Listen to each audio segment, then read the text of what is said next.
நண்பர்களே, ஒரு உண்மையான கதை சொல்லப் போறேன். என் பெயர் மல்லிகா. நான் பார்ப்பதற்கு தலை நிறைய மல்லிப்பூ வைத்து கும்முனு அழகாக இருப்பேன். தினமும் தெருவில் நடந்து போகும்போது ஆண்கள் என்னை பார்த்து சைட் அடித்தது உண்டு. நானும் அவர்களை பார்த்து ஒரு சிரிப்பு சிரித்துவிட்டு வருவேன். சரி நண்பா, எனக்கு சப்ஸ்கிரைப் பண்ணிக்கோங்க. மாமியார் இறந்து 1 வருடம் ஆயிடுச்சு. நண்பர்களே, என் மாமனார் மிகவும் தனிமையாக இருக்க ஆரம்பித்தார். அவர் மிகவும் கவலையாக இருந்தார். எந்த வேளையிலும் அவருக்கு ஆர்வமில்லை. சில வாரங்கள் பிறகு அவர் என்னை விசித்திரமாக பார்ப்பதை நான் கவனித்தேன். அவரது இந்த நடத்தையால் நான் மிகவும் கலக்கமடைந்தேன். பிறகு ஒரு நாள் நான் என் மாமனாரை மகிழ்வித்தால் வீட்டின் விஷயம் வீட்டிலேயே இருக்கும், யாருக்கும் தெரியாது ஷா என்று நினைத்தேன். அதனால்தான் ஒரு நாள் என் பெயர் மல்லிகா, எனக்கு 28 வயது. என் கணவரின் பெயர் சுரேஷ். அவர் ஒரு தனியார் கம்பெனியில் வேலை செய்து வருகிறார். எங்களுக்கு திருமணமாகி கிட்டத்தட்ட 2 வருடங்கள் ஆகிவிட்டன. ஆனால் இதுவரையில் எங்களுக்கு குழந்தைகள் இல்லை. எங்கள் குடும்பத்தில் நானும் என் கணவரும் என் மாமியார் மாமனாரும் இருக்கிறோம். நாங்கள் அனைவரும் எங்கள் வாழ்க்கையில் மிகவும் மகிழ்ச்சியாக இருந்தோம். அனைவரும் ஒருவருக்கொருவர் மிகவும் மகிழ்ச்சியாக வாழ்ந்தோம். ஆனால் திடீரென்று எங்கள் மகிழ்ச்சிக்கு ஒரு தீய கண் பட்டுவிட்டது. உண்மையில் என் மாமியார் ஒரு விபத்தில் இறந்துவிட்டார். இதன் காரணமாக எங்கள் வீடு முழுவதும் சோகலை பரவியது. மாமியாரின் மரணத்திற்கு பிறகு நாங்கள் அனைவரும் உள்ளிருந்து உடைந்து விட்டோம். எங்கள் மேல் துக்கமலை விழுந்தது போலிருந்தது. மாமியாரின் மரணத்திற்கு பிறகு என் மாமனார் மிகவும் சோகமாக இருக்கத் தொடங்கினார். நான் என் மாமனாரை பார்க்கும்போதெல்லாம் அவர் தனியாக உட்கார்ந்து அழுது கொண்டிருப்பார். மாமியாரை நினைத்துக் கொண்டிருப்பார். நானும் என் கணவரும் மாமனாரின் இந்த நிலையை பார்த்து மிகவும் வருத்தப்பட்டோம். மாமியார் உயிருடன் இருந்திருந்தால் மாமனாரின் இந்த நிலை இருந்திருக்காதென்று நாங்கள் நினைத்தோம். நானும் சுரேஷ் அவரை பலமுறை சமாதானப்படுத்தினோம். இப்படி செய்யாதீர்கள். நீங்கள் வீட்டின் தலைவர். நீங்கள் உடைந்துவிட்டால் பிறகு எங்களுக்கு என்னவாகுவோம்? நாங்கள் சமாதானப்படுத்திய சில காலம் வரை அவர் நன்றாக இருந்தார். ஆனால் தனியாக இருக்கும்போது அவர் மீண்டும் அதேபோல் ஆகிவிடுவார். இப்படியே 6 மாதங்கள் கடந்துவிட்டன. ஆனால் மாமனார் தன் மனைவியை மறப்பது மிகவும் கடினமாக இருந்தது. பிறகு சில காலம் மாமனாரை எங்கள் கொல்கத்தாவில் உள்ள மைத்தினி வீட்டிற்கு அனுப்பி வைத்தோம். டாக்டர்ஸ் எப்போதும் கூறுவது என்னவென்றால், நாம் சம்பவ இடத்திலிருந்து விலகிச் சென்றால் நடந்த சம்பவத்தை சில வினாடிகளுக்கு மறந்து விடுவோம். என் மாமனார் சுமார் 2 மாதங்கள் கொல்கத்தாவில் இருந்தார். ஆனால் அவர் திரும்பி வந்தபோது அவரிடம் எந்த மாற்றமும் தெரியவில்லை. ஆனால் நான் அவரது நடத்தையில் ஒரு விசித்திரமான விஷயத்தை கவனித்தேன். நான் கவனித்தது என்னவென்றால், அவர் என் உடலை அடிக்கடி உற்று பார்த்தார். அல்லது சில சமயங்களில் என்னை தொடவும் முயற்சி செய்தார். அவரது இந்த செயல் எனக்கு மிகவும் விசித்திரமாக இருந்தது. ஏனென்றால் இதற்கு முன்பு அவர் என்னிடம் இப்படி நடந்து கொண்டதில்லை. என் கணவருக்கு ஃபோன் செய்து எல்லாவற்றையும் சொல்ல என் மனம் துடித்தது. ஆனால் என் கணவர் என் பேச்சை நம்பவில்லை என்றால் நான் என்ன செய்வேன் என்று நினைத்தேன். இது என் மாயையாக இருக்கலாம் என்று நினைத்தேன். ஆனால் ஒரு நாள் எல்லையே மீறிவிட்டது. என் மாமனார் அப்படி ஏதோ செய்தார். என் காலடியில் இருந்த நிலைமே நழுவிவிட்டது. அவர் இப்படி எதையாவது செய்ய முடியும் என்று நான் நம்பவே இல்லை. நான் குளியல் அறைக்கு செல்லும்போது என் மாமனார் ஏற்கனவே அங்கே இருந்தார். நான் சிறிது நேரம் அங்கேயே நின்றேன். அவர் சிறிது நேரத்தில் வெளியே வந்து விடுவார் என்று நினைத்தேன். அதனால் நான் இங்கேயே நிற்கிறேன். ஆனால் இது என்ன, உள்ளிருந்து விசித்திரமான சத்தங்கள் வந்தன. இவ்வளவு நேரம் மாமனார் குளியலறையில் என்ன செய்கிறார் என்று நான் யோசித்துக் கொண்டிருந்தேன். அவரை அழைக்கவும் முயன்றேன். ஆனால் அவர் கேட்கவில்லை போல. பிறகு அவர் எப்போது வேண்டுமானாலும் வெளியே வரலாம் என்று நினைத்தவுடன் நான் என் அறைக்கு வந்துவிட்டேன். முதலில் என் மனதில் வந்தது, என் கணவரிடம் இந்த விஷயத்தை சொல்லலாமா என்று தோன்றியது. ஆனால் அவர் என் பேச்சை நம்பவில்லை என்றால் நான் என்ன செய்வேன் என்று மீண்டும் என் மனதில் தோன்றியது. இதை நினைத்து கொண்டே இரவு முழுவதும் விழித்திருந்தேன். எனக்கு தூக்கமே வரவில்லை. நான் உள்ளுக்குள் மிகவும் கவலையாக இருந்தேன். ஏனென்றால் இத்தனை நாட்களாக நடந்து கொண்டிருந்தது மிகவும் விசித்திரமாக இருந்தது. என் கணவர் என்னுடன் நெருக்கமாக இருக்க விரும்பினார். ஆனால் இன்று எனக்கு மனநிலை சரியில்லை என்று கூறி அவருக்கு புறமுதுகு காட்டி படுத்து கொண்டேன். என் இரவு முழுவதும் விழித்தபடியே கழிந்தது. அடுத்த நாள் என் கணவர் ஒரு வேலைக்காக நகரத்திற்கு வெளியே செல்ல வேண்டியது இருந்தது. அவர் 5 நாட்களுக்கு ஒரு கூட்டத்திற்கு செல்ல இருந்தார்.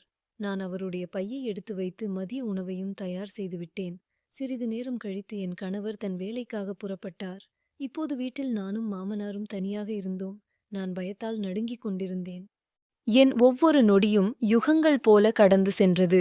நாள் முழுவதும் நான் வீட்டு வேலைகளை செய்து முடித்துவிட்டு என் அறைக்கு வந்தேன். முந்தைய இரவு தூக்கமின்மை காரணமாக இப்போது தூக்கம் என்னை சூழ்ந்து கொண்டது. தூக்கத்தால் என் கண்கள் தானாகவே மூடிக்கொண்டிருந்தன. மாலை 4 மணி ஆகிவிட்டிருந்தது. என் கண்கள் எப்போது மூடிக்கொண்டன? நான் ஆழமான தூக்கத்திற்கு சென்றேன் என்று எனக்கு தெரியவில்லை. நான் வழக்கமாக சேலை அணிவேன். ஆனால் சில நாட்களாக அதிக வெப்பம் காரணமாக நைட்டி அணிந்திருந்தேன். என் உடல் முழுவதும் வியர்வையில் நனைந்திருந்தது. நான் என் அறைக்கு வந்து மின்விசிறியின் கீழ் படுத்திருந்தேன். சுமார் 1 மணி நேரம் கழித்து யாரோ என்னை விசித்திரமாக தொடுவது போல் உணர்ந்தேன். முதலில் நான் கனவு காண்கிறேன். கனவில் நான் என் கனவுடன் இருக்கிறேன் என்று நினைத்தேன். ஆனால் நான் திடீரென்று பதற்றத்துடன் எழுந்து என் ஆடைகளை சரி செய்யத் தொடங்கினேன். என் மாமனார் என் அருகில் அமர்ந்திருப்பதை கண்டேன். அவரை பார்த்து நான் அதிர்ச்சி அடைந்தேன். நான் அவரிடம், என்னம்மா மாமா, உங்களுக்கு என்னிடம் ஏதாவது வேலை இருந்ததா என்று கேட்டேன். மாமனார், மருமகளே, எனக்கு டீ குடிக்க வேண்டும் போலிருந்தது. நான் உன்னை பலமுறை அழைத்தேன். ஆனால் நீ கேட்கவில்லை போல. அதனால்தான் நான் உன் அறைக்கு நானே வந்துவிட்டேன். நீ இங்கே நிம்மதியாக தூங்கிக் கொண்டிருப்பதை பார்த்தேன். தூங்கிக் கொண்டிருக்கும் மருமகளை ஏன் எழுப்ப வேண்டும்? நானே டீ போட்டு குடித்துக் கொள்ளலாம் என்று நினைத்தேன்.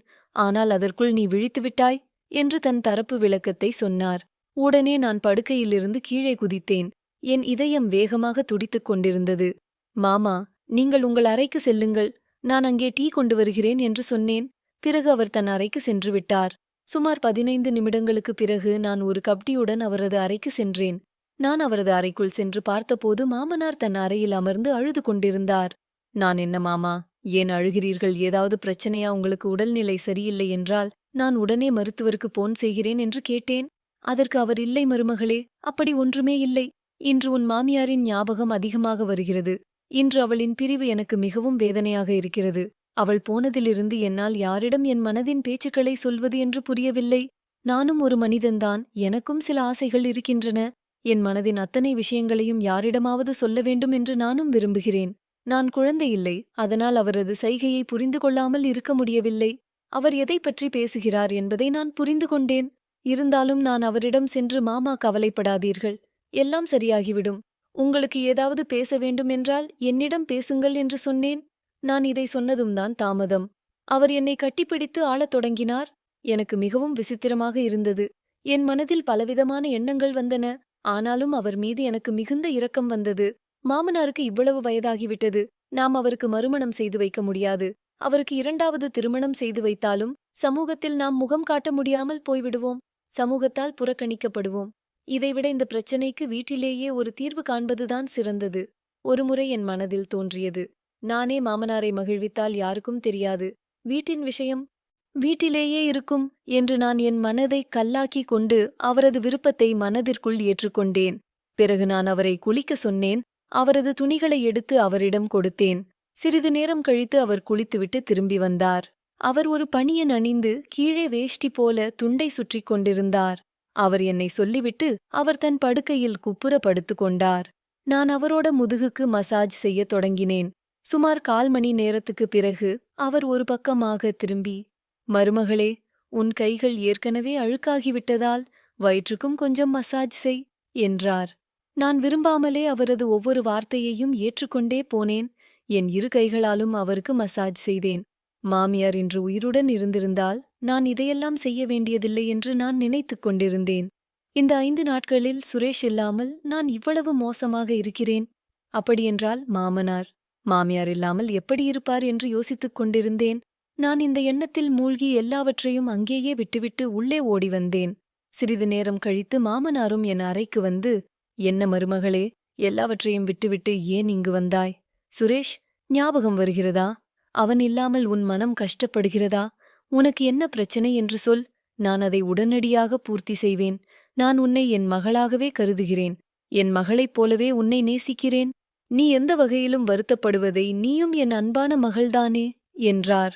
நான் அவரது கால்களில் விழுந்தேன். மாமா, நான் உங்களை மிகவும் தவறாக புரிந்து கொண்டேன். என்னை மன்னியுங்கள். இத்தனை நாட்களாக நீங்கள் என் மீது தவறான கண்ணோட்டத்தில் இருக்கிறீர்கள் என்று நான் நினைத்துக் கொண்டிருந்தேன். அதனால்தான் நான் உங்களிடமிருந்து விலகியிருந்தேன். ஆனால் இப்போது எனக்கு புரிகிறது. ஆஹா, சென்ற 5 நாட்களே ஆகிறது. நான் அவர் இல்லாமல் இவ்வளவு கஷ்டப்படுகிறேன். மாமியார் இறந்து எவ்வளவு காலமாகிவிட்டது. நான் உங்கள் மனதை புண்படுத்தியிருந்தால் என்னை மன்னியுங்கள். இனி நான் உங்களை எல்லா வகையிலும் கவனித்துக் கொள்வேன். உங்கள் மகளாகவே இருப்பேன் என்றேன். சரி நண்பர்களே, பிடித்திருந்தால் எனக்கு லைக் பண்ணுங்க. எப்படி கதை வேண்டும் என்று கமெண்ட் பாக்ஸ்ல சொல்லுங்க. பிறகு உங்கள் நண்பருக்கு ஷேர் பண்ணுங்க. வாட்ஸ் குழுடுவேல் ஷேர் பண்ணுங்க.